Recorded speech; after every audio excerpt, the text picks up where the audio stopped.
Alaska's Taquan Air suspends operations after 2 deadly floatplane crashes in 1 week. An Alaska air carrier has voluntarily suspended operations after 2 deadly crashes in a week, federal officials said Tuesday. All Taquan Air commuter and sightseeing flights have been cancelled indefinitely, the Federal Aviation Administration said, after 2 of the regional airlines' floatplanes crashed in the southeastern part of the state near Ketchikan.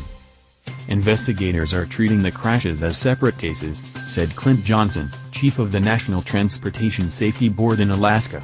In his 21 years with the board, he said it marks the first time multiple accidents involving one operator occurred back-to-back, not just in the same season.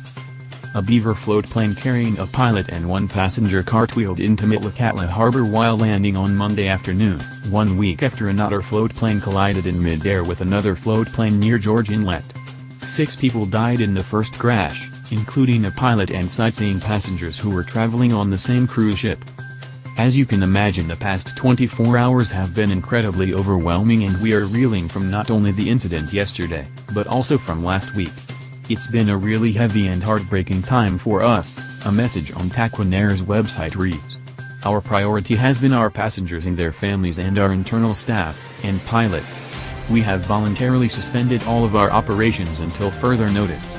We are grateful for your patience and the outpouring of community support, and we will update you as soon as we have more information to share. Officials began investigating Monday's crash on Tuesday, and Johnson said he expects investigators to be on site for about 3 days. The on-site investigation into the May 13 crash was expected to end this week, NTSB board member Jennifer Homendy said at a press conference, but it will take longer to determine the cause of the crash. Mike Slack, a licensed pilot and aviation attorney representing several injured passengers from a July 2018 Taquan Air floatplane crash, has accused the regional carrier of disregarding basic safety practices. They have ignored the lessons of their prior crashes and the admonitions from the National Transportation Safety Board, citing them for a culture which promotes risk-taking, Slack said in a statement. Tour operators like Taquan Air have been admonished by the NTSB for putting revenues over safety by trying to get in as many revenue flights as they can during the summer flying seasons.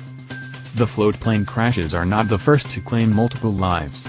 A pilot and 8 cruise ship passengers died in 2015 when an otter floatplane operated by Taquan Air Incorporated crashed into mountains about 24 miles from Ketchikan.